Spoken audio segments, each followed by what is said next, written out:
देखिए क्लास 6 और चैप्टर 3 क्या है इसको वो देखिएगा। आज कितने तारीख है? 19 नवंबर।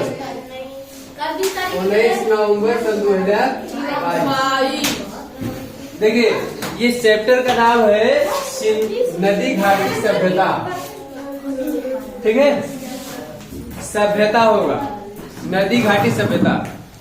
इसमें सबसे प्रमुख सभ्यता है इंडस वैली सिविलाइजेशन, मतलब सिंधु घाटी सभ्यता। भारत के कितने नाम हैं? कई नाम हैं।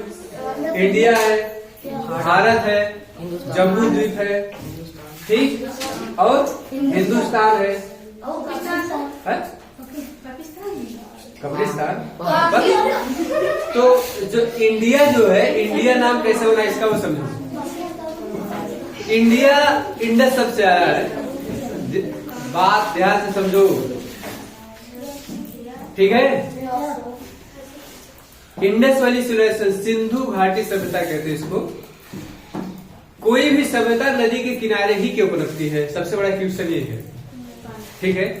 नदी के किनारे देखो पानी अवेलेबल होता है, नदी पानी होता है, खेती बाड़ी के लिए पानी मिल सकता है आसानी से, एक जगह से दूसरी जगह जा सकते हैं, बात समझे, क्योंकि पानी की सहायता से आदमी के एक स्थान से दूसरे स्थान पर आ जा सकता है, पानी के मतलब नाव की सहायता से, बात समझे नहीं। व्यापार की सुविधा होती है, इसलिए कोई भी सभ्यता प्रायः नदियों के किनारे ही पनपती है।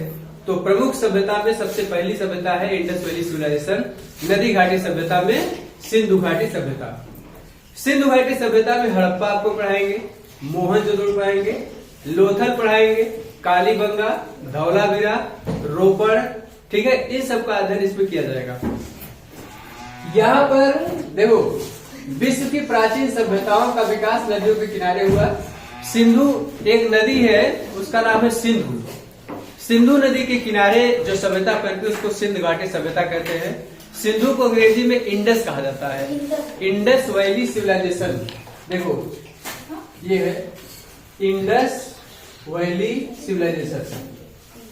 बात समझिए, IBC कई जगह लिखा है ना, इसको कहते हैं इंडस वैली सिविलाइजेशन, ठीक है। सिंधु घाटी सभ्यता। हड़प्पा सभ्यता देखो ऐसा बना रहता है, हड़प्पा एक शहर था, वहां पाकिस्तान में है, अभी भी उसके अवशेष मिले हैं। हमको कोई चीज कैसे पता चलता है कि ये चीज रहा होगा? खुदाई में पता चलता है ना, उसको खोदते हैं तो उसके नीचे पूरा शहर मिल गया, जिसको हड़प्पा सभ्यता नाम दिया गया, क्योंकि वो हड़प्पा क्षेत्र था, वो हड़प्पा नगर, ठीक है। देखिए इसका समय माना जाता है लगभग 2500 वर्ष पहले ये शहर रहा होगा। 2500 वर्ष से लेकर के लगभग 1750 मतलब 1750 या 1520 इसमें लिखा है, 1520 BC। BC मतलब बिफोर द क्राइस्ट, मतलब जब सन 1 शुरू हुआ था उससे 1520 साल पहले तक। इसके बाद जो सभ्यता है इसको हम वैदिक सभ्यता कहते हैं। जस्ट इसके बाद वैदिक सभ्यता आपको पढ़ाएंगे। हड़प्पा सभ्यता देखो, एक व्यक्ति थे, उनका नाम था, जानते हो क्या था? इसका खोज करता राय बहादुर दयाराम साहनी थे। इसमें नहीं लिखा है, कहीं लिखा हुआ ये है राय बहादुर दयाराम साहनी, ठीक है, खाली दयाराम साहनी लिखा है ना। 1921 में सर्वप्रथम राय बहादुर दयाराम साहनी ने इस सभ्यता की खोज किया था। खुदाई के समय पता चला कि वो एक्चुअली दयाराम साहनी ही वहां पर सर्वप्रथम उन्होंने देखा था।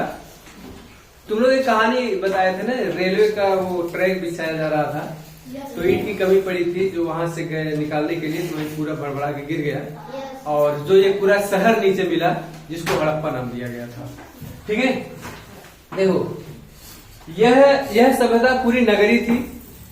इस सभ्यता का प्रमुख देखो, प्रमुख के अंदर हड़प्पा था, इसलिए इसे हड़प्पा सभ्यता कहा जाता है। अब देखो चार चीज पे देखना, उत्तर, दक्षिण, पूर्व, पश्चिम, 4 दिशाएं हैं ना, उत्तर, दक्षिण, पूर्व, पश्चिम। उत्तर में जम्मू कश्मीर, दक्षिण में दानियाबाद महाराष्ट्र, और पूरब में उत्तर प्रदेश के आलमगीरपुर एक जगह है मेरठ में, मेरठ इधर पश्चिम में है हमारे यहाँ से, ठीक है। और इसके बाद पश्चिम में बलूचिस्तान सुतकांगे डोर है। इतने दूर तक पूरी सभ्यता ये विकसित हुई थी। लगभग 13 लाख वर्ग किलोमीटर क्षेत्र में ये सभ्यता पूरा था। ये तुम्हारा मिर्जापुर भी उसी में था, ठीक है। आलमगीरपुर हो गया, दाइमाबाद महाराष्ट्र, सुतकांगे डोर और मांडा जम्मू कश्मीर, ठीक है। मांडा से लेकर के महाराष्ट्र दाइमाबाद तक लगभग 1100 किलोमीटर की दूरी है। और सुतकांगे डोर जो बलूचिस्तान है और आलमगीरपुर जो उत्तर प्रदेश के मेरठ जिला में है, ठीक है, इन दोनों के बीच की दूरी 1600 किलोमीटर है। तो दोनों का गुणा करेंगे तो 16 में 11 गुणा करोगे जितना आएगा 13 लाख वर्ग किलोमीटर क्षेत्र में ये फैला हुआ है। आज बात समझ नहीं, फैला हुआ था, इस समय नहीं है, क्योंकि ये सभ्यता पूरा खत्म हो चुका है। ये बात, ये डायग्राम बनाया थी नहीं? देखो, सिंधु सभ्यता की खोज एक व्यक्ति थे, उनका नाम था चार्ल्स मैसन। उस समय एक होता है ASI, archaeology survey of India, इसके अध्यक्ष उस समय चार्ल्स मैसन थे। देखिए, चार्ल्स मैसन 1826, इसके बाद 1921 में पुरातत्व संरक्षण विभाग के अध्यक्ष जॉन मार्शल के नेतृत्व में, जॉन मार्शल थे पूरा ASI के अध्यक्ष थे, उन्हीं के नेतृत्व में दयाराम साहनी ने हड़प्पा सभ्यता की खोज किया था। बात समझे? देखो, ये यहाँ पर रखालदास बनर्जी थे, मोहनजोदड़ो की खोज किए थे। एक शहर था मोहनजोदड़ो। मोहनजोदड़ो का मतलब होता है मृतकों का टीला, ठीक है। मोहनजोदड़ो का मतलब क्या होता है? मृतकों का टीला। मतलब आदमी जब मर जाता है उसको दफना दिया जाता है ना, तो उसके नीचे एक्चुअली ये जमीन है, ये जमीन खोदते जाओ, इसके नीचे एक बहुत बड़ा सा शहर मिल जाए, तो मतलब वो शहर मृत हो चुका है, इसलिए इसको मृतकों का टीला नाम दिया गया, जिसको मोहनजोदड़ो कहा जाता है। मोहनजोदड़ो बहुत विकसित सभ्यता थी। अभी आपको दिखाएंगे मोबाइल में, पिक्चर के माध्यम से दिखाएंगे आपको। वहां पर शहर जो बसे थे, जो राजा महाराजा जो धनी वर्ग था उसके शहर ऊपर थे, शासक वर्ग था, उसके नीचे श्रमिक वर्ग रहता था, व्यापारी, श्रमिक, ये सब नीचे रहते थे। पूरे शहर की किलाबंदी किया गया था। किलाबंदी मतलब पूरा गांव ऐसे घेरा गया था ताकि बाहरी लोग आक्रमण न करें उस पर। आज बात समझ नहीं, यही मोहनजोदड़ो की बात कर रहा हूँ। मोहनजोदड़ो का पता लगाया रखालदास बनर्जी ने। देखो, कार्बन का एटॉमिक नंबर होता है 6। अभी आपको उसमें साइंस में पढ़ाएंगे। कार्बन का एटॉमिक मास होता है 12। इसके आइसोटोप 3 होते हैं, 12, 13, 14। तो जो 14 होता है, कार्बन 14 के द्वारा यह पता लगाया जाता है कि किसी भी वस्तु की आयु कितनी होगी। जैसे मान लीजिए अभी यहीं पर ऐसा चक्रवात उत्पन्न हो, सब लोग मर जाए, यहाँ पर 1000 साल बाद सबकी खोज हो, तो कैसे पता लगाया जाए कितनी साल पुरानी ये हड्डियां हैं? कैसे पता चलेगा? उसमें आदमी भले मर जाएगा, सड़ जाएगा, गल जाएगा, लेकिन उसके कार्बन बचे रहेंगे। हड्डियां भी गल जाएंगी, सड़ जाएंगी, लेकिन उसके कार्बन उसमें रहेंगे। तो कार्बन 14 से पता चलता है इसकी कितनी आयु नहीं होगी। तो मोहनजोदड़ो जो सभ्यता थी, कार्बन 14 से पता चलता है कि इसकी आयु कितनी रहेगी। लगभग 2500 से 1750 साल पुराना माना जाता है। इतना BC, आज से लगभग जब पीछे जाएंगे सर 1 से 2500 साल पीछे, ये तो 2022 चल रहा है, ठीक है। सिंधु घाटी सभ्यता के निर्माताओं के निर्धारण का प्रमुख स्रोत खनन से प्राप्त मानव का कंकाल है, ठीक है। सबसे अधिक कंकाल मोहनजोदड़ो से ही प्राप्त हुआ है। एक नर्तकी मिली है, नर्तकी जो कांसे की बनी हुई है। कांसा कैसे बनता है जानते हो? तांबा और टीन को मिला देते हैं तो कांसा बनता है। ये तो बता रहे हैं, मांसाहारी नहीं, कांसा। कांसे के बर्तन नहीं जाते हो, फूले के बर्तन जाते हैं, फूले के, उसी प्रकार कांसे के बर्तन होता है। देखो, ये है कॉपर, ठीक है, कॉपर बोलो तांबा, और ये है टीन, नहीं, ये भी एक धातु है। दोनों को मिला देते हैं, कांसा बनता है। इसी कांसे की बनी हुई मूर्ति प्राप्त हुई मोहनजोदड़ो से। इस प्रकार से खड़ी आ सकते पांडु भाई से उसमें छापा है, लेकिन दिखाएंगे।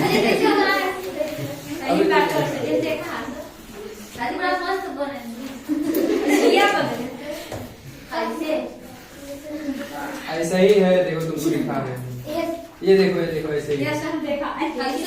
ये अपना एक हाथ कमर पर रखी है, अभी हाँ एक हाथ ऐसे जो है ऐसे पैरों पर है इसका, ठीक है। इसके हाथ में देखो यहाँ तक चूड़ियां है, यहाँ से यहाँ तक चूड़ियां है, हाँ यहाँ तक चूड़ियां, देखो यहाँ तक चूड़ियां है, चूड़ी है, चूड़ी यहाँ से यहाँ तक पहनी है, ठीक है। और ये आदमी जो है उस समय का सबसे सुंदर आदमी है, ठीक है। देखो दाढ़ी देखो कितना स्टाइल से रखा है, इस समय भी लोग इतनी स्टाइल से दाढ़ी रखते हैं, ठीक है। अरे यार देखो बाल देखो कितना स्टाइल से रखा है। तो ये सेलखड़ी से बनी हुई मूर्ति प्राप्त हुई है, मोहनजोदड़ो से ही प्राप्त हुई है। ये कांसे की जो नर्तकी प्राप्त हुई है, ठीक है। कमर पर हाथ रख के कुल्हड़ पर अपने पूरा ऐसे हाथ फैलाई हुई है, ठीक है। ये यहाँ तक चूड़ियां यहाँ तक है पूरा, ये हाँ एक ही हाथ में। और बहुत इसके ये जो पुरुष था और जो स्त्री थी, पुरुष और स्त्री दोनों आभूषण पहनते थे। अभी भी बहुत सारे लोग पहन के आते हैं इसमें, कार में जो आभूषण पहनते हैं, लड़के लड़के दोनों पहनते हैं। तो उस समय भी लोग पहनते थे। ये मत सोचो कि तुम लोग नया नया फैशन निकाले हो, आज से 5,000 साल पहले भी लोग पहनते थे। क्या व्हाट इज लुर्की? काने में कलबलिया और नाक हाँ वही, पैर में पाजेब, पाजेब या पायल वही होता है, ठीक है। बात समझे, ये सब उस समय लोग पहनते थे ऐसा। और कहीं कहीं से लिपस्टिक प्राप्त हुआ है अभी, हाँ दैनिक होटलाली, देखो ये हो गया। देखो सबसे अधिक कंकाल मैंने बताया मोहनजोदड़ो से प्राप्त हुआ है,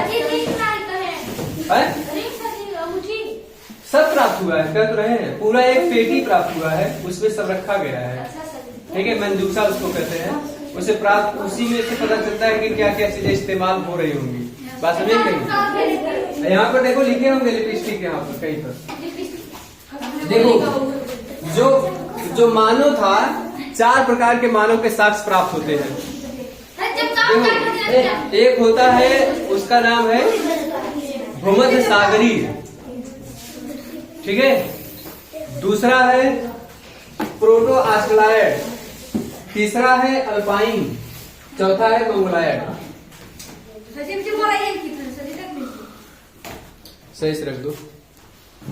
जब देखो ऐसा व्यक्ति जिसके ये वाला पोर्शन है, ये थोड़ा सा ऐसे इस प्रकार से रहे, थोड़ा सा नुकीला रहे, आंखें थोड़ी सुखड़ी हुई होती है, ठीक है, वो भूमध्य सागरी में जाता है। और जो थोड़ा सा ऐसे निकला रहता है, और ये माथा जो है ऐसे थोड़ा सा आगे निकला रहता है, ठीक है, और आंखें गोल गोल होती हैं, उसको हम लोग रखते हैं मंगोलायड में। उसका रंग थोड़ा सा पीला कलर होता है, ठीक है। तो ये इस प्रकार से मानव थे। बाद में ऐश्वर्या राय देखे हो? ऐश्वर्या राय को नहीं देखे हो? ऐश्वर्या राय एक लेडीज है, हीरोइन है, हाँ। तुम पता है किस दुनिया में रहते हो? ऐश्वर्या राय को भी जानते हो? अभिषेक बच्चन जानती हो? अमिताभ बच्चन को? हाँ, तो रूही का लड़का है, सही से रहो। उसका लड़का अभिषेक बच्चन है, अभिषेक बच्चन की मेहरारू है ऐश्वर्या राय, समझे? हाँ, तो वो एक एग्जाम्पल बता रहा हूँ तुमको। पता नहीं तुम लोग किस ग्रह से आए हो, ये तो समझ में आता है।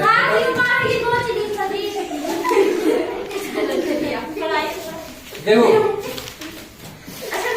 अब देखो सिंधु घाटी सभ्यता की नगर योजना देखो, किस प्रकार से उसकी नगर योजना थी वो समझो। इसकी प्रमुख विशेषता क्या थी? पर्यावरण के अनुकूल इसका अद्भुत नगर नियोजन तथा जल निकासी।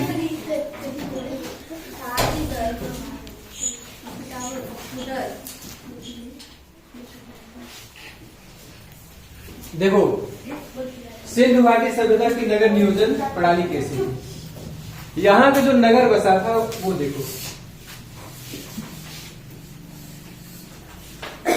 देखो ये सड़कें हैं, ये सड़क पूरब से पश्चिम तरफ जाती थी, एक उत्तर से दक्षिण तरफ जाती थी, एक दूसरे को समकोण पर काटते थे।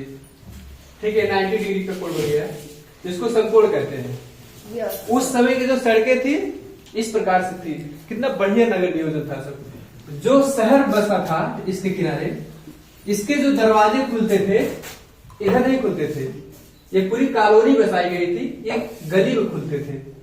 बात समझे नहीं?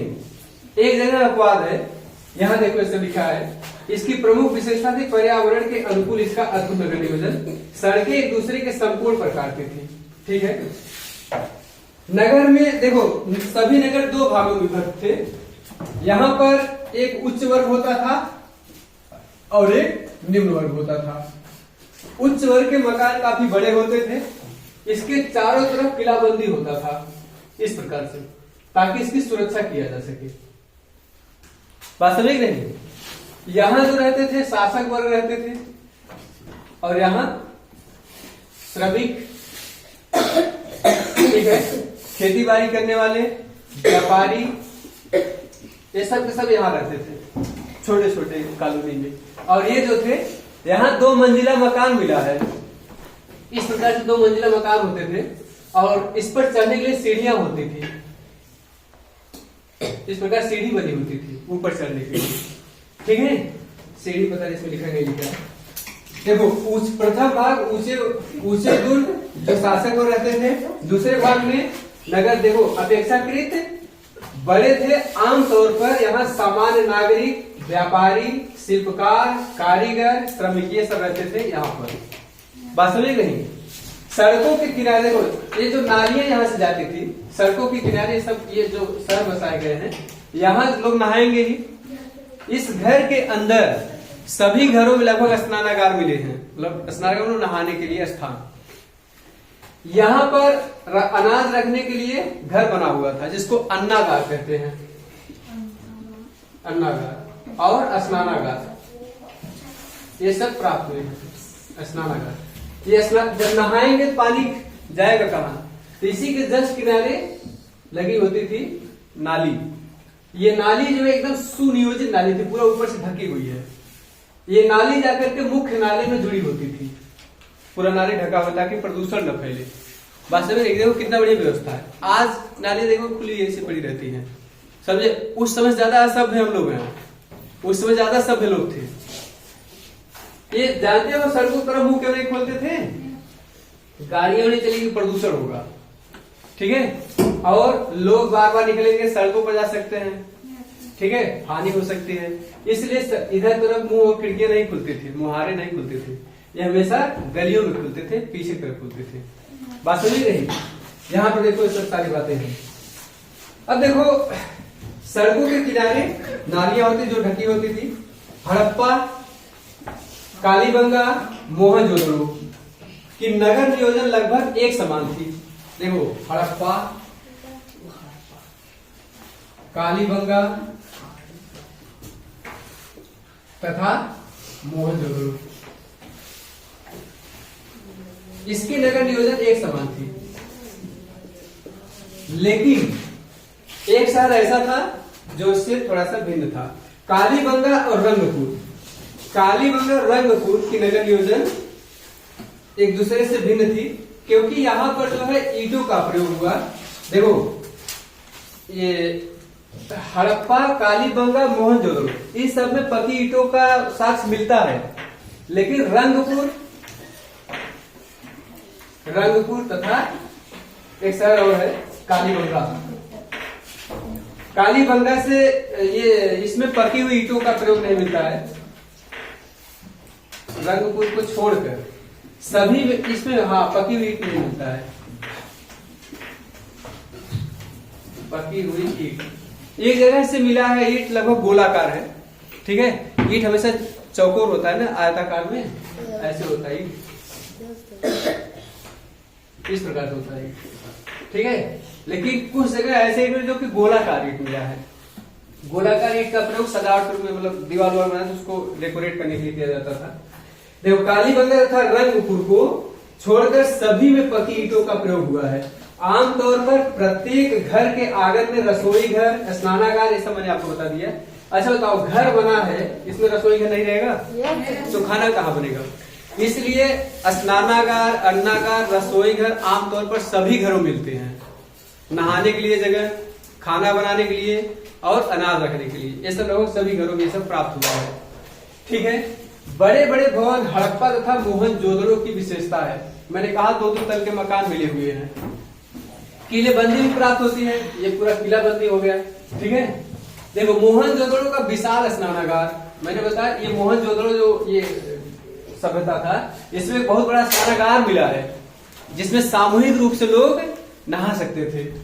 विशाल स्नानागार सिंधु सभ्यता का अद्भुत निर्माण है, जबकि अन्नागार इंडस वैली सिविलाइजेशन मतलब सिंधु घाटी सभ्यता की सबसे बड़ी इमारत है। ये जो अन्नागार जिसमें अनाज रखा जाता है, बहुत बड़ा अनाज का ये अनाज रखने के लिए बनाया गया था। ऐसे भी यार तुमको दिखा रहे हैं इस प्रकार से है। ये बहुत बड़ा सा है, यहाँ यहाँ यहाँ इस प्रकार से बना हुआ है। इसी पर अनाज रखा जाता था। बात समझे, बहुत बड़ी इमारत है। सिंधु घाटी सभ्यता की सबसे बड़ी इमारत यही है। ठीक है। और यहाँ देखो घर के दरवाजे और खिड़कियां सड़क की तरफ नहीं बल्कि गलियों में खुलती थी, बताए ना अभी। और फिर इसका लोथल इसका अपवाद है। देखो लोथल जो है, लोथल यहाँ पड़ेगा गुजरात में है। वहां पर बंदरगाह मिला है, वहां पर जो खिड़कियां और दरवाजे जो खुलते थे सड़क तरफ खुलते थे। बात समझे। बाकी अन्य शहरों में, सभी शहरों में खिड़कियां दरवाजे सड़क की तरफ नहीं खुलते थे, वो गलियों में खुलते थे। लेकिन लोथल में ऐसा नहीं था। देखो मकान बनाने के लिए कई प्रकार की ईंटों का प्रयोग हुआ है। देखो ये है ईंट, ईंट हो गया। इसकी लंबाई 4 सेंटीमीटर। ठीक है। चौड़ाई, ये लंबाई हो गई और ये चौड़ाई हो गई। चौड़ाई 2 है और ये वाला, ये गहराई है, ये वाला, ये कितना हो जाएगा 1। 4, 2 और 1 के अनुपात में है। ऐसे ऐसे ईंटों का इस्तेमाल किया गया इसको बनाने में। इससे पहले मैंने आपको बताया था कि लोग झोपड़ियां बना के रहते थे, मिट्टी के घर बना के रहते थे। ठीक है। अभी यहाँ पर देखने को मिलता है, आपके इधर जाओगे जो औरा साइड में ना छोटे छोटे घर मिलते हैं। इंडस वैली सिविलाइजेशन के प्रमुख स्थल, इसमें सबसे पहले हम देखेंगे हड़प्पा सभ्यता को। हड़प्पा सबसे पहला है 1921 में। इसको राय बहादुर दयाराम शाहनी ने सर्वप्रथम खोजा था। रावी नदी के तट पर बसा हुआ है। रावी नदी कहाँ है? रावी नदी, ये हड़प्पा है कहाँ? हड़प्पा पाकिस्तान में है। पाकिस्तान में है। देखो पाकिस्तान में, यहां से देखो, यहाँ एक कब्रिस्तान मिला है, सवाधान पेटिका, मतलब जिसमें आदमी को दफनाया जाता था। एक पेटी होती, जैसे मुसलमान को दफनाते हुए देखो, एक ऐसे ताबूत बनाया जाता है, उसी में को पैक करके फिर इसको गाड़ दिया जाता है। ताबूत होता है, वो ताबूत मिला है। वहां से पीतल की इक्का गाड़ी मिला है। इक्का गाड़ी जो कि बच्चे खेलते थे। ठीक है। और कुछ खिलौने मिले हैं, कुछ इक्का गाड़ियां भी मिली है। देखो एक महिला है, वो ऐसे लेटी हुई है, उसके गर्भ से एक पेड़ निकल रहा है। मतलब ऐसा दिखाया गया, उसमें मातृ देवी की पूजा की जाती थी। इस प्रकार से कोई महिला ऐसे लेटी हुई है, इसके पेड़ से एक ऐसा पेड़ निकल रहा है। ये जानते हो क्या है? ये दिखाता है मातृ देवी की पूजा, मतलब उर्वरता की देवी इसको माना गया है। उर्वरता की देवी। ठीक है। उर्वरता की देवी मान करके इसकी पूजा किया जाता था, क्योंकि इसके गर्भ से निकलता हुआ पेड़ दिखाया गया है। देखो कांसे की नर्तकी मैंने आपको दिखाया, अभी जो यहाँ पे चूड़ी पहन के खड़ी मातृ देवी पशुपतिनाथ। एक व्यक्ति है, वो जो है ऐसे बैठा हुआ है आसन पर, मोहनजोदड़ो से मिला है, बता रहे हैं। ऐसे बैठा हुआ है, उसके इधर सामने पशुओं को दिखाया गया है। उसको आज इसको शिव माना जाता है, आज शिव मान करके पूजा किया जाता है, भगवान शंकर। ठीक है। हड़प्पा देखो अर्धौद्योगिक नगर था। शंख का बना हुआ बैल मिला है, गेहूं मिला है, जौ मिला है, अन्नागार मिला है, ये वाला ये चिन्ह जो इस प्रकार जो आप लोग इस्तेमाल करते हैं ऐसे, क्या है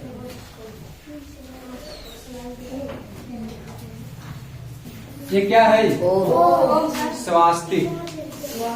ये स्वास्तिक है। ओम है कि नहीं कहते हैं ऐसे। ओम ऐसे है, ठीक है। ये ओम नहीं है, है। हाँ, ठीक है। तो इस प्रकार से ये जो मिला, ये सब चीजें उस समय हड़प्पा सभ्यता मिली है। ऐसे इसको बना करके लोग पूजा करते हैं, आज भी पूजा करते हैं, वास्तविक नहीं। देखो, और स्वास्तिक के साथ इससे बड़े तांबे के पैमाने मिले हुए हैं, जैसे बटखरा नहीं होता है तौलने उलने के लिए। देखो, हड़प्पा से ही और सारी चीजें मिली हैं जो 205 से 400 प्रकार के ऐसे अक्षर मिले हैं जिसको अभी तक पढ़ा नहीं गया है, वास्तविक नहीं, उसको पढ़ नहीं पाए हैं। किधर से किधर लिखते हैं आप लोग? सोच बाएं से दाएं, दाएं से बाएं, नहीं सर, बाएं से दाएं लिखते हैं ना। लेकिन वो लिपि जो लिखी गई है इधर सीधा लिखी गई है, ऐसे उल्टा लिखा गया है, उसको भी पढ़ा नहीं जा सका है। पढ़ेंगे तो बताएंगे, ठीक है। मोहनजोदड़ो है, इसकी खोज एक व्यक्ति थे, उसका नाम था रखाल दास बनर्जी। उसने इसकी खोज की 1922 में। मोहनजोदड़ो भी पाकिस्तान में ही है। पाकिस्तान में एक जिला है लरकाना, ठीक है, उसी लरकाना में इसको खोजा गया है। सिंध प्रांत के लरकाना जिले में इसकी खोज हुई है। यहाँ पर एक बड़ा सा स्नानागार मिला है, डांस करती हुई एक नर्तकी है, ठीक है, और मातृ देवी तथा पशुपतिनाथ यहाँ से प्राप्त हुए हैं। फिर इसके बाद चनहुदड़ो है। चनहुदड़ो सिंधु नदी किनारे है, ठीक है, सिंधु नदी किनारे चनहुदड़ो है। 1935 की खोज अर्नेस्ट मैके ने किया है, ये भी पाकिस्तान में ही है। बोर्ड पर ध्यान दो, बोर्ड पर देखो, सिंधु मैके। अलंकृत हाथी है, गोलाकार ईंटें मिली है, यही से यही चीज आपको बता रहे थे, ये लोथल चनहुदड़ो की बात। ईंट हमेशा चौकोर होता है, लेकिन चनहुदड़ो से गोलाकार ईंट मिला है। कंघा मिला है बाल पड़ने के लिए, लिपस्टिक मिला है, ठीक है, 4 पहिए की गाड़ी मिली है, वहां से प्राप्त हुआ है। इसका मतलब ये वहां से पूरा मंजूसा मिला है, मंजूसा मतलब पेटी है, वहीं से उसमें बहुत प्रकार के आभूषण रखे गए हैं। बात लिपस्टिक क्या होता है जी? लिपस्टिक क्या होता है? रोटी से खाया जाता है, रोटी क्या होता है? लगाया जाता है, चलो ठीक है, लिपस्टिक होता है, ठीक है। ये सब वहां से चनहुदड़ो से प्राप्त हुए हैं। कालीबंगा जो है, कालीबंगा एक नदी है, घग्घर नदी के किनारे है कालीबंगा। 1961 इसकी खोज हुई है। बीबी लाल और बीके थापर ने इसकी खोज किया है। ये पड़ेगा राजस्थान में, वास्तविक नहीं। कालीबंगा कहाँ है? राजस्थान में एक जगह है हनुमानगढ़, ठीक है। और यहां से आयताकार अग्नि वेदिकाएं मिली है, कांच की चूड़ियां मिली हैं। कांच की चूड़ी किसकी? कांच की होती है ना, उस समय लोग पहनते थे, ठीक है। ये मत सोचो कि केवल आज ही के लोग पहन रहे हैं। देखो, और लोथल है, लोथल पड़ेगा गुजरात में, ठीक। 1955 इसकी खोज हुई थी। ये भोगवा नदी किनारे है, वहां पर एक नदी है भोगवा नदी किनारे। SR राव गुजरात के अहमदाबाद में है। यहाँ से बंदरगाह प्राप्त हुआ है, बहुत इंपॉर्टेंट बंदरगाह, अभी तक कहीं नहीं था, यहाँ पर बंदरगाह मिला है। बंदरगाह क्या होता है? वहां पर जहाज आती हैं और सामान लेके जाती है एक देश से दूसरे देश में। अर्थात हमारे यहाँ से व्यापार होता था दूसरी जगह। देखो बता रहे तुमको, हमारे यहाँ से व्यापार इराक में होता था। ये कैसे पता चला? देखो, ये गुजरात वाला क्षेत्र है, यहाँ से जहाज के सारे जहाज, मतलब उस समय ये नौका द्वारा होता था। यहाँ से माल लग करके जाता था, यही है लोथल, यहाँ से लग करके जाता था इराक। उस समय इराक को मेसोपोटामिया कहा जाता था।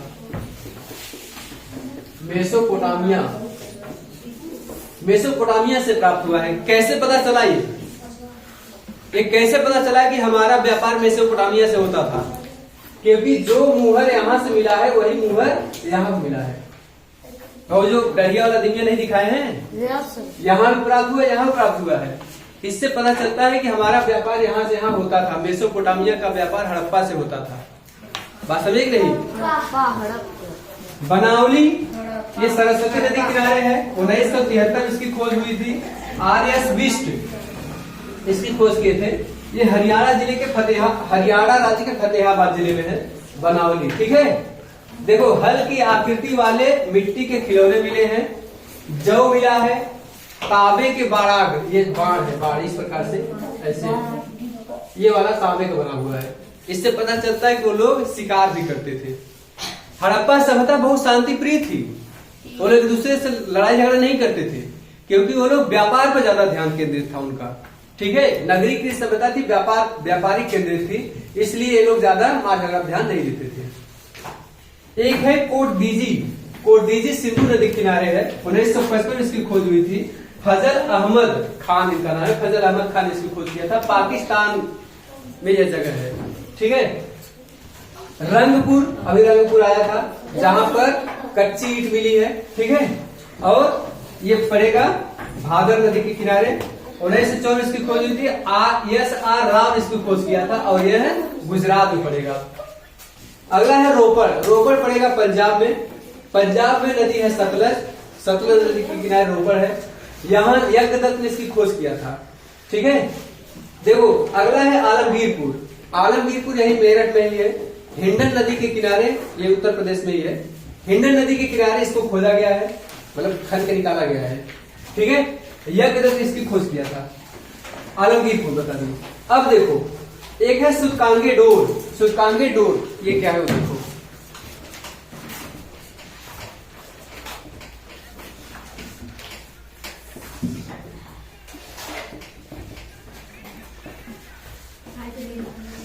सूतकांगे डोर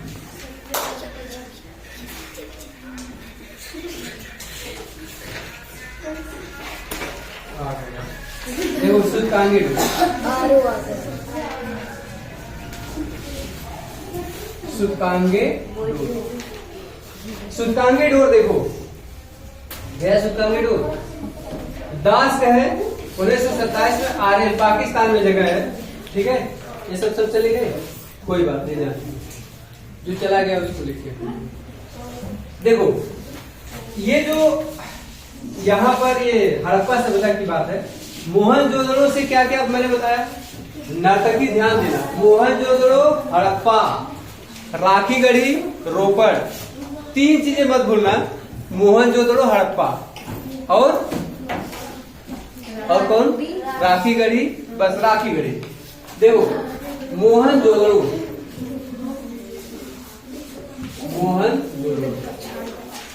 मोहनजोदड़ो से मैंने बताया नर्तकी की मूर्ति प्राप्त हुई है। कांसे की नर्तकी। नर्तकी को जानते हो, डांसिंग गर्ल कहते हैं उसको। डांसिंग, डांस में नाचना होता है ना, उसको शुद्ध भाषा में नर्तक कहते हैं। तो वही प्राप्त हुआ है। सूती कपड़ा, हाथी कपाल खंड, सूती कपड़ा भी मिला है। सबसे पहली बार जो कॉटन की खेती जो मिलती है ये मोहनजोदड़ो से मिलती है। जो सूती कपड़ा आज नहीं खरीदते हैं, उस समय वहां बनता था। सब समझ कितना विकसित सभ्यता था वो। गीली मिट्टी के दिए, ये सब दिए जलाए जाते थे। गले हुए तांबे के ढेर, सीपी की बनी हुई पटरी, ये सब उस समय प्राप्त हुआ है। और राखीगढ़ी देखो, राखीगढ़ी, राखीगढ़ी आपको नहीं बताया। राखीगढ़ी पड़ेगा हरियाणा में। हरियाणा देखो, हरियाणा के हिसार जिले में स्थित है। यहाँ से रक्षा प्राचीर के साक्ष्य मिले हैं। ये क्यों इंपॉर्टेंट है वो सब लोग। 2012 में खोज होने लगा कि कौन कौन ऐसे साइट है जो कि विलुप्त होने के कगार पर है। तो राखीगढ़ी एक ऐसा साइट है जो कि विलुप्त होने की कगार पर है, इसलिए इस पर ज्यादा फोकस दिया गया, क्योंकि इसका रख रखाव सही नहीं किया जा रहा था। तो आर्कियोलॉजिकल सर्वे ऑफ इंडिया ने कहा कि राखीगढ़ी को विशेष ध्यान दीजिए, इसको संरक्षित कीजिए। 2012 में सर्वप्रथम इसको नोटिस किया गया कि खत्म होने का है राखीगढ़ी। हड़प्पाई लिपि में मैंने बताया अभी 204 से लगभग 400 तक अक्षर है, जो सेलखड़ी के आधाकार मोहरों, तांबे की गुटकाओं आदि पर मिलते हैं। 64 मूल चिन्ह है इसके। मूल चिन्ह कितने हैं? 64। इधर से इधर लिखा गया है, समझे? आप लोग इधर से इधर लिखते हैं ना, इधर से इधर लिखा गया है। देखो इधर से इधर, फिर इधर से इधर, इधर से इधर, ऐसे लिखा गया। ऐसे कोई लिख पाएगा? इसको कहते हैं बूस्ट्रोफेडन। बूस्ट्रोफेडन गोमूत्रिका सही, ये गोमूत्रिका सही है, ठीक है? यहाँ से यहाँ, फिर यहाँ से यहाँ, यहाँ से यहाँ, यहाँ से यहाँ, ऐसे कोई लिख पाएगा? यहाँ से लिखते लिखते जाओ यहाँ, फिर यहाँ से लिखते जाओ यहाँ, फिर यहाँ से लिखते जाओं यहाँ, फिर यहाँ से लिखते जाओ यहाँ। कौन लिख पाएगा? कौन? तुम लिख लोगे होमवर्क में? हड़प्पा वाली लिपि लिखोगे? चलो ठीक है। देखो अब उस समय के जीवन कैसा था वो समझो। जीवन देखो कैसा था उस समय का।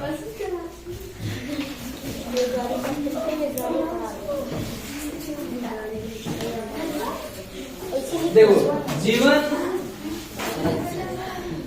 कई प्रकार से जीवन को देखा जाएगा। पहले है सामाजिक जीवन, सामाजिक जीवन। दूसरा है राजनीतिक जीवन, राजनीतिक जीवन। तीसरा है आर्थिक जीवन, इसको लिखाया नहीं है, आर्थिक जीवन अभी लिखाएंगे, ठीक। फिर है धार्मिक जीवन,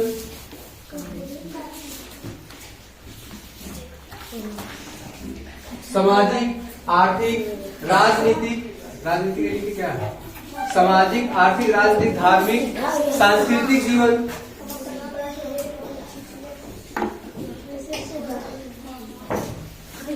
सांस्कृतिक जीवन। देखो सामाजिक जीवन कैसा था वो समझो। सामाजिक जीवन यहाँ पे लिखा गया है, मातृ देवी की पूजा होती थी। इससे पता चलता है कि सत्ता मात्र सत्तात्मक है। आज क्या होता है देखो, जैसे कोई घर है, उसमें अगर पिताजी नहीं है तो उस घर को देखने वाला बड़ा भाई होता है, या बाप का उत्तराधिकारी बेटा होता है, बेटी नहीं होती है। उत्तराधिकारी जानते हो? उत्तराधिकारी मतलब होता है बाप के न रहने पर बेटा राजा बनेगा, उसको उत्तराधिकार, मतलब उसकी उसी के वंशज उसको उत्तराधिकार कहते हैं, या उसी का स्थान ले लेना उत्तराधिकार है, ठीक है? बात समझ नहीं? लेकिन उस समय क्या था, लड़कियां भी हो सकती थी, बोला उत्तराधिकारी लड़कियां भी होती थी। सत्ता मात्र सत्तात्मक था, मातृ देवी की पूजा किया जाता था। देखो पारिवारिक था, विद्वान, योद्धा, पुरोहित, श्रमिक वर्ग की मौजूदगी। इसमें दास प्रथा को भी देखा गया है। साज सज्जा पर विशेष ध्यान दिया जाता था। स्त्री और पुरुष दोनों आभूषण धारण करते थे, मैंने आपको बताया भी जस्ट। लोग शाकाहारी मांसाहारी दोनों प्रकार के भोजन करते थे। कुछ लोग शाकाहारी थे, कुछ लोग मांसाहारी थे। पशुपालन किस लिए किया जाता है? पशुओं को क्यों पाला जाता है? अरे दूध के लिए, मांस के लिए, काम लेने के लिए, हल जोतने के लिए, ठीक है? देखो निर्माण, माप तौल प्रणाली, ग्रह नक्षत्र, मौसम विज्ञान, ये सब उस समय चलता था। भूत प्रेत ये सब भी चलता था। देखो मनोरंजन के लिए पासा और चौपड़ खेलते थे लोग। राजनीतिक जीवन कैसा था? राजनीतिक जीवन था, वो था लोकतंत्रात्मक या जनतंत्रात्मक। जनतंत्रात्मक समझ रहे हो? मतलब इसमें कोई राजा नहीं होता था, लोग जो कहते थे वही कानून माना जाता था, जिसको आज जैसे नहीं है इस समय। वर्तमान में किसका शासन है? अरे इस समय किसका शासन है? इस समय जनता का शासन है, हम जिसको लोकतंत्र कहते हैं। जनता के लिए, जनता के द्वारा शासन लोकतंत्र कहलाता है। By the people, to the people, for the people, that is known as the democracy. बात समझे? उस समय ऐसी सभ्यताएं थी। आर्थिक जीवन देखो, आर्थिक जीवन कैसा था? वस्तु व्यापार, वस्तु विनिमय व्यापार था, वस्तु विनिमय व्यापार। क्योंकि उस समय पैसा नहीं था ना, पैसा नहीं चलता था। आपके पास चावल होता है, आप चावल दे दीजिए, हमारे पास गेहूं होता है, हम आपको गेहूं दे देंगे, ठीक है? नहीं, अधियप नहीं, एक अदला बदली, इसको वस्तु विनिमय व्यापार कहते हैं। धार्मिक जीवन कैसा था? धार्मिक जीवन, लोग देवी देवताओं की पूजा करते थे। शंकर जी पूजा, जो आज शंकर है, उससे पशुपतिनाथ थे, पशुपतिनाथ, ठीक है? जैसे शिवलिंग नहीं है, शिवलिंग, योनि इत्यादि का पूजा करते थे। बात समझे नहीं? सांस्कृतिक जीवन में क्या है? जैसे आज लोग त्योहार मनाते हैं, उस प्रकार से लोग उत्सव मनाया करते थे वहां पर। बात समझे नहीं? अब देखो ये सभ्यता खत्म क्यों हो गया? इसको लिखो, इसको लिखो, बता रहे हैं।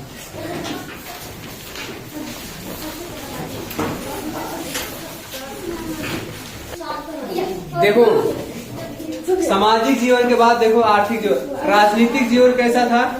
राजनीतिक जीवन जो था जनतंत्रात्मक था, अर्थात लोगों के द्वारा शासन व्यवस्था जैसा कहा जाता था वैसा चलता था। इसके बाद इसमें धार्मिक जीवन कैसा था वो देखो। धार्मिक जीवन मैंने बताया, इसमें मातृ शक्ति की पूजा होती थी। इसमें जादू टोना तंत्र मंत्र इत्यादि पर भी विश्वास किया जाता था। बात समझी कि नहीं? देखो अच्छा, धार्मिक जीवन से पहले आर्थिक जीवन देखो। आर्थिक जीवन में क्या है? उन्नत कृषि व्यवस्था होने के कारण व्यापार भी होना लाजमी है। व्यापार होगा ही होगा, क्योंकि जब ज्यादा से ज्यादा प्रोडक्शन होता है तो उसका निर्यात एक स्थान से दूसरे स्थान पर किया जाता है। इंडस वैली सिविलाइजेशन अर्थात सिंधु घाटी सभ्यता का व्यापार केवल इंडिया में ही नहीं, मिस्र में भी होता था, मेसोपोटामिया में भी होता था तथा मध्य एशिया में भी होता था। मैंने आपको बताया मेसोपोटामिया जो इराक था वहां से व्यापार होता था। इसके प्रमुख बंदरगाह लोथल जो गुजरात में था, रंगपुर और सुरकोटदा, ये प्रमुख बंदरगाह से व्यापार होता था। एक स्थान से दूसरे स्थान पर माल को पहुंचाया जाता था लाद करके जहाज के माध्यम से। जहाज मतलब उस समय नौकायन होता था। देखो माप की जो प्रणाली थी, दशमलव प्रणाली, जिसके द्वारा, अच्छा बताओ, अगर माप न होता तो कैसे किसी वस्तु को मापते? कुछ तराजू में लिए है उसमें, जिसमें वस्तुओं को रख करके मापा जाता था, ठीक है? कम सही दशमलव प्रणाली का विकास हो चुका था।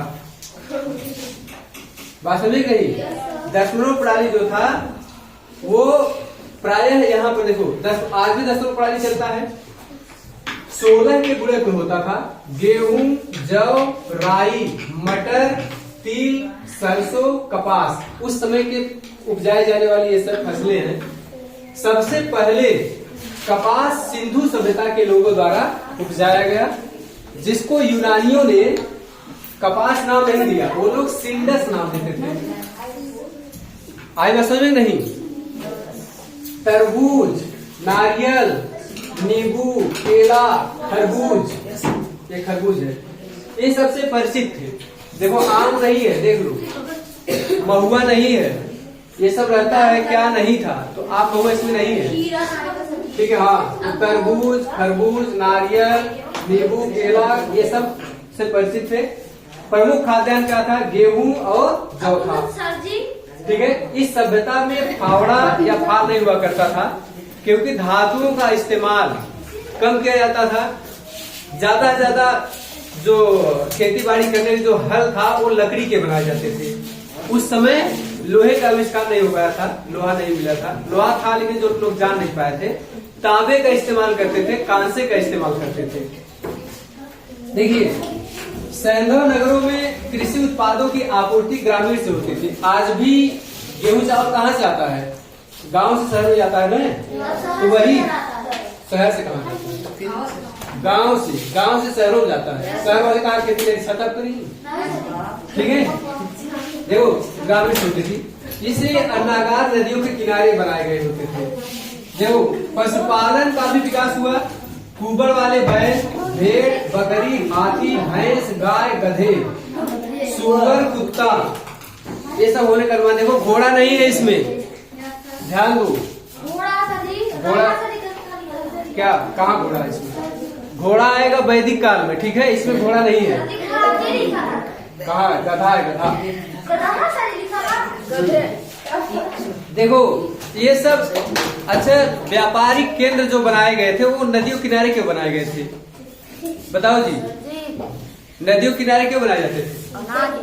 क्योंकि नदी किनारे आसानी से नाव पहुंच जाती थी, वहां पर उसको ला दिया जाता था, एक स्थान से दूसरे स्थान पर उसको पहुंचाया जा सकता था आसानी से। धार्मिक जीवन कैसा था वो देखो। धार्मिक जीवन में लोग ईश्वर की पूजा 3 प्रकार से करते थे। पशुओं के रूप में करते थे, मानव के रूप में करते थे और पेड़ पौधों के रूप में करते थे। बात समझ रही? जैसे आज भी पीपल का पूजा होता है ना, नीम का, तुलसी का, ऐसा पूजा होता है, तो ये पेड़ पौधे, ठीक। पशुओं की पूजा में सांप का पूजा आज भी होता है, नाग पंचमी को, ठीक है। जैसे तब होता तो वैसे अब भी है। अरे शंकर जी के मूर्ति के सामने एक बैल रहता है, बात समझ नहीं, उसकी भी पूजा होती है। हाँ नंदी, तो उस समय भी पूजा होता था। वृक्ष की पूजा मानव के रूप में, देखो अंगना पधारो महारानी बोली शारदा भवानी, तो शारदा भवानी पूजा होती है आज भी। दुर्गा पूजा होता है, मानव रूप में पूजा किया जाता है, वैसे तब भी पूजा होता था। अब देखिए उस समय के लोग जो है भूत प्रेत तंत्र मंत्र इत्यादि में विश्वास करते थे। अच्छा ये सब चीजों को कैसे जाने? भूत प्रेत तंत्र मंत्र में लोग विश्वास करते थे, कैसे पता चला? क्योंकि जो मूर्तियां प्राप्त हुई है, जो कांसे की मूर्ति जो प्राप्त हुई, उसके बाजुओं में ताबीज है। ताबीज कब बांधते हैं लोग?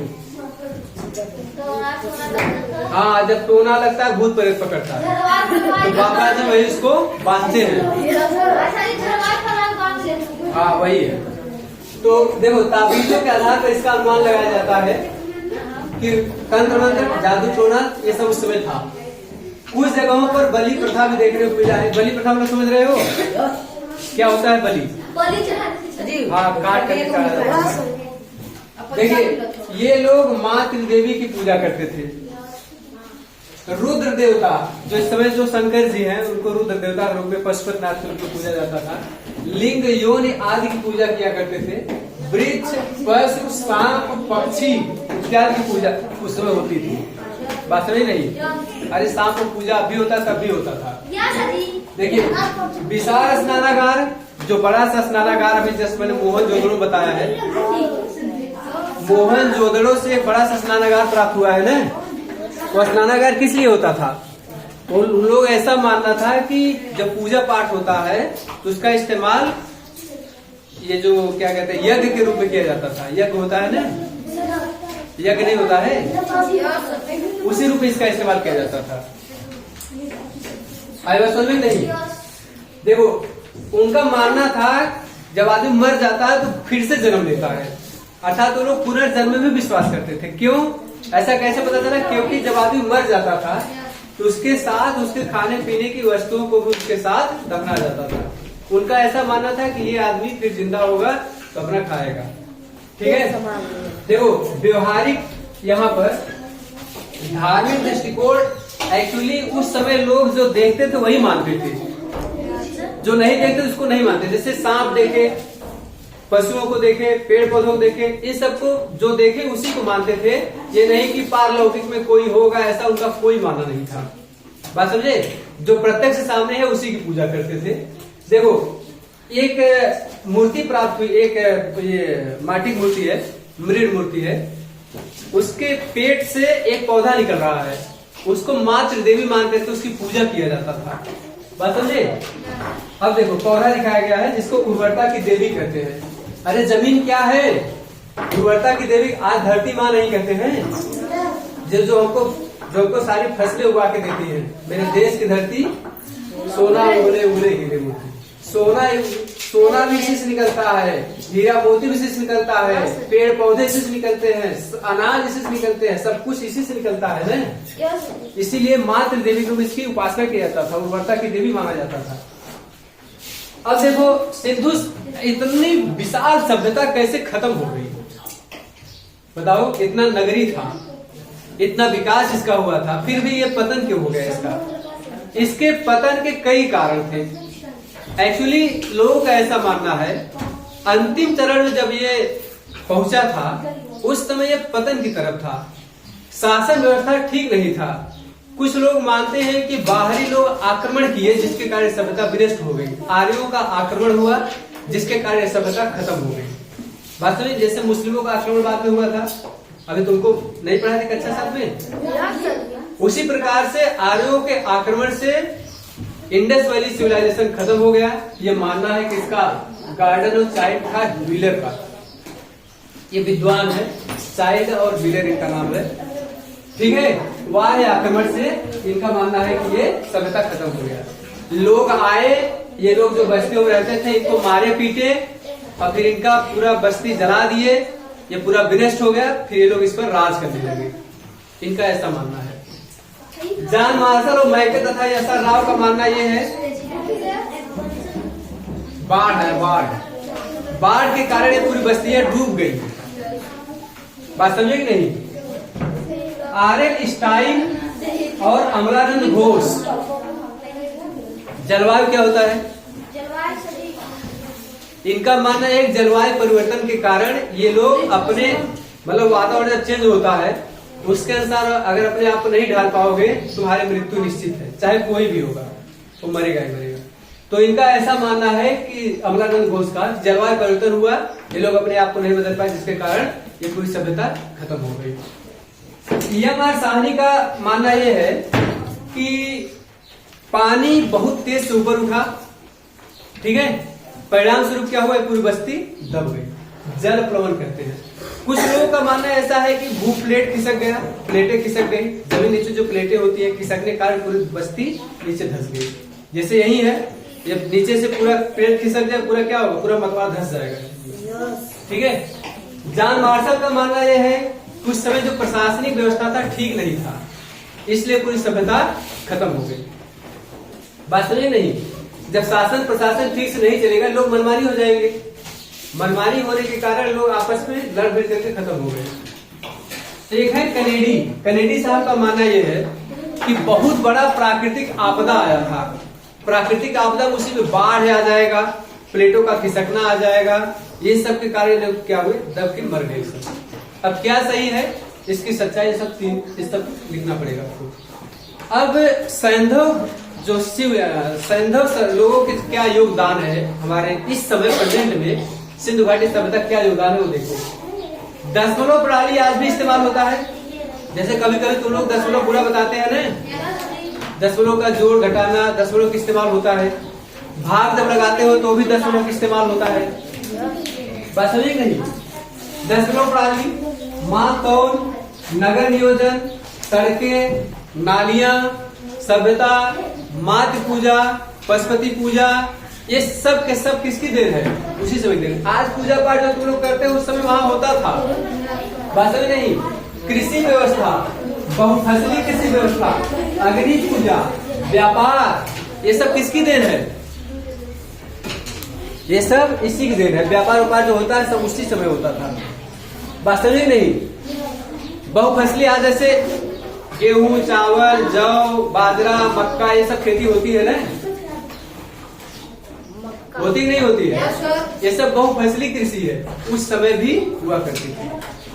बात समझ में नहीं? अब क्या दिक्कत है इसमें पूछिए तो? नहीं पूछना है? लिख लो इसको।